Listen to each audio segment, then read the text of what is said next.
আমি আপনাকে একটা কথা বলে রাখি, সেটা হচ্ছে যে আমি তো ধরেন একটা দলের আমার একটা সমর্থন আছে, একটা দলকে আমি সমর্থন করি, ভালোবাসি, অনুরাগ আছে।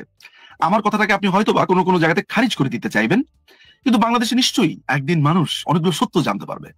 তারা জানবে তাদের এই ভূখণ্ডে, তাদের এই দেশের মাটিতে একজন সাহসী মানুষ ছিলেন, যিনি, যার সাহস ছিল আকাশ ছোঁয়া। বঙ্গবন্ধুর পর, বঙ্গবন্ধু শেখ মুজিবুর রহমানের পর সেই মানুষটির আকাশ ছোঁয়া সাহস ছিল।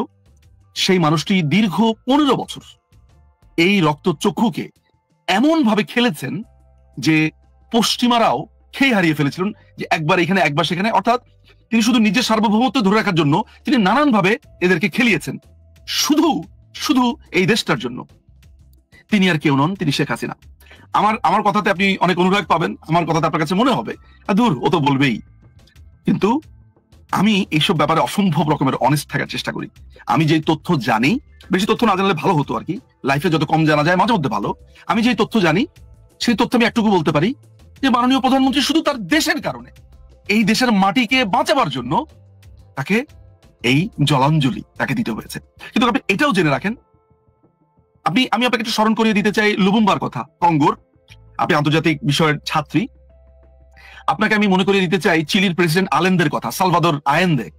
আমরা আলেন্দে বলি, বাট সালভাদর আয়েন্দে, তিনি একজন নির্বাচিত সমাজতান্ত্রিক নেতা।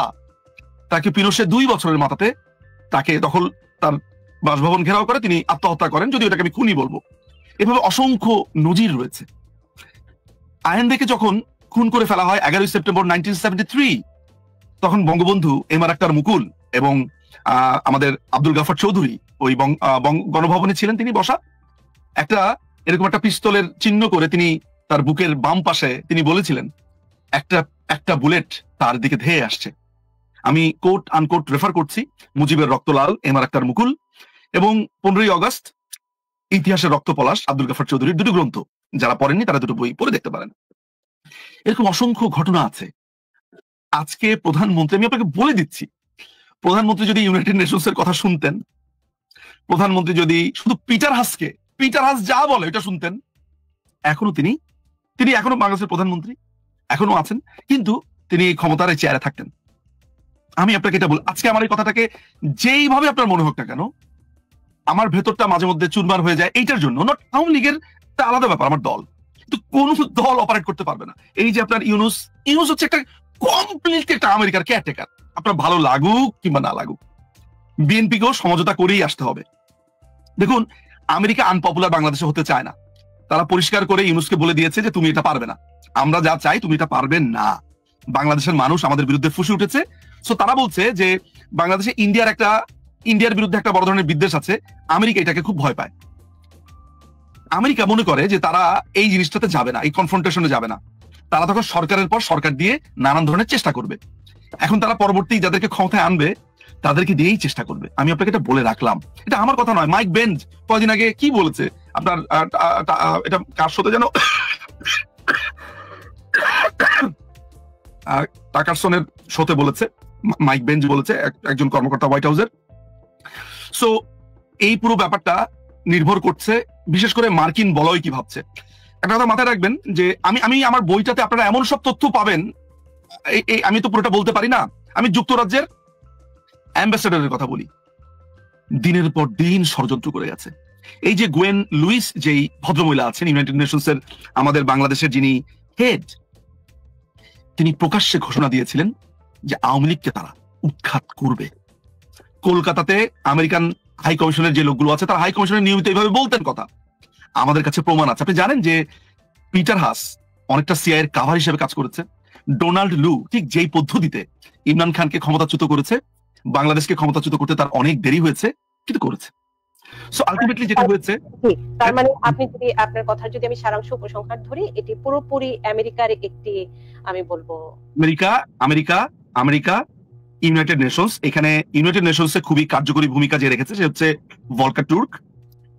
তারপরে হচ্ছে যে আপনার ব্রিটেনের যেই অ্যাম্বাসেডর আছে রবার্টসন, এরপরে সারা কুক, তারপরে এখানে টার্কি এখানে ওতপ্রোতভাবে জড়িত ছিল।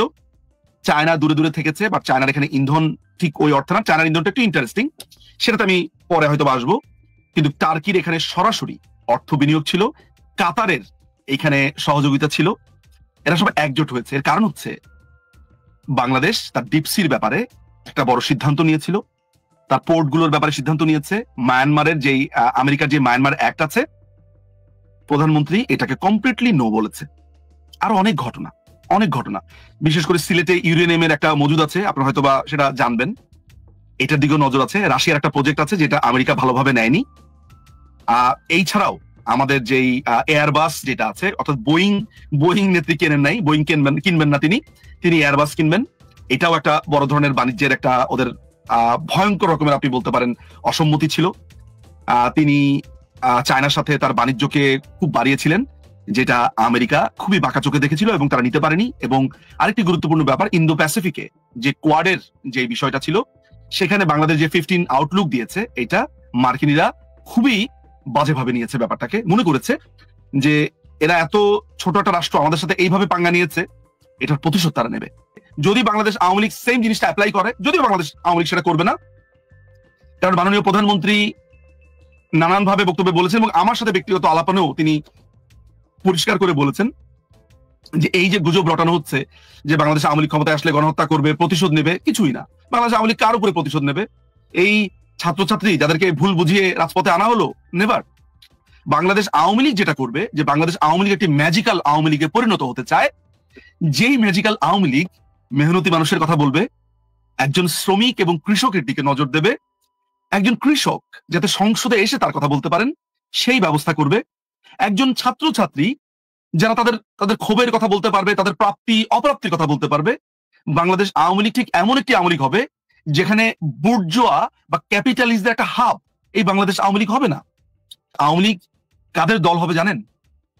বাংলাদেশে যে মানুষটি উদয় অস্ত পরিশ্রম করে, অর্থাৎ মাথার ঘাম পায়ে ফেলেন, সেটা বিলিয়নিয়ারও হতে পারে, সেটা মিলিয়নিয়ারও হতে পারে, সবাই পরিশ্রম করে, তাদেরকে আমরা একটা ট্রু সেন্স দিতে চাই।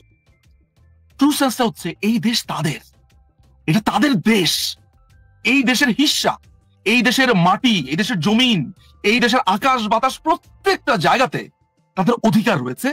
এই সেন্স অফ রাইট এইটা দিতে চাই, নাম্বার 1। নাম্বার 2 হচ্ছে আমাদের তরুণরা হচ্ছে আমাদের সম্পদ, আর আমাদের যারা প্রবীণ তারা হচ্ছে আমাদের নির্দেশক। আমরা এই তরুণ এবং প্রবীণদের একটা ব্রিজ করে দিতে চাই। আমাদেরকে অনেকে মনে করে যে আমরা নাকি ক্ষমতায় গেলে এদেরকে মেরে ফেলবো, এই স্টুডেন্টরা যারা নেমেছে রাস্তাঘাটে, আমরা এদেরকে জড়িয়ে ধরবো, আমরা তাদেরকে বলবো যে তোমরা যা করেছো এই দেশের জন্য, দেশের কথা চিন্তা করে তোমরা রাস্তায় নেমেছো। তোমরা ভেবেছিলে আমরা খারাপ, এই যে তোমরা ভেবেছো আমরা খারাপ, তাই যে তোমরা নেমেছো, এর মানে হচ্ছে তোমরা দেশের কথা চিন্তা করেছো। কিন্তু তাদের বিচার আমরা করব যারা তোমাদেরকে এই মিথ্যা কথা তোমাদের মাথায় ঢুকিয়েছে। তোমরা যারা নেমেছো তারা কোনো অপরাধ করোনি। বাংলাদেশ আওয়ামী লীগ যখন আসবে তখন সে এইভাবে আসবে, সে বাংলাদেশ আওয়ামী লীগের যে চরম বিরোধী, তারও সে প্রধানমন্ত্রী, তার নাগরিককেও সে টেক কেয়ার করবে। অর্থাৎ যেন একজন চরম আওয়ামী লীগ বিরোধিতাকারী 3 বেলা ভাত খেতে পারে, তার কাজের জায়গাতে সমস্যা না হয়, তার জমি একটা কেউ দখল করে নেবে, তার বাড়ি দখল করে নেবে, এইটা যাতে না হয়, যেন সে আওয়ামী লীগকে গালি দিতে দিতে 3 বেলা আরাম করে ভাত খেতে পারে। এই ম্যাজিক্যাল আওয়ামী লীগ এভাবেই গড়ে উঠবে। এবং এই দলটি ক্যাপিটালিস্ট বা বুর্জোয়া যারা পুঁজির সঞ্চয় করে অবৈধভাবে, তাদের একটা স্টেশন হিসেবে ব্যবহার হবে না। এটি হবে প্রলেতারিয়েতের, শোষিতের। এই দেশটা হবে শোষিতের, শ্রেণীহীন যারা রয়েছে তাদেরকে এই ভাইব দেওয়া যে শ্রেণীহীন বলে কিছু নেই, নো ক্লাসিফিকেশন, আমাদের সবার রক্ত লাল, আমরা সবাই এক, আমাদের জাতি বাঙালি, আমাদের ভূখণ্ড বাংলাদেশী। আমরা এই দেশটাকে আগামী এতগুলো বছরে ঠিক এই পার্টিকুলার এরিয়াতে নিয়ে যেতে চাই। আমরা আমাদের শিক্ষা ব্যবস্থাকে একটা চরম উৎকর্ষের সীমানাতে নিয়ে যেতে চাই। আজকে একটা চিকিৎসার জন্য যাতে আমাদের দেশের বাইরে যেতে না হয়, পৃথিবীর সবচেয়ে শ্রেষ্ঠ চিকিৎসা এই দেশে হবে। পৃথিবীর সবচেয়ে বড় একটা শ্রেষ্ঠ ফুটবল দল, একটা ক্রিকেট দল, একটা বড় শিক্ষার্থী, একটা শিক্ষালয়, একটা বড় চাকুরির জায়গা, একটা কমার্শিয়াল স্পেস, কৃষি, প্রত্যেকটা জায়গাতে আমরা শ্রেষ্ঠ হতে চাই। কিন্তু এই শ্রেষ্ঠ হয়ে আমরা অহংকারী হতে চাই না, আমরা এই পৃথিবীকেও গর্বিত করতে চাই। গ্লোবালাইজেশনের যুগে আমরা এগিয়ে যেতে চাই। সামনের আওয়ামী লীগ হবে, এর আগের আপনি ডিজিটাল আওয়ামী লীগ দেখে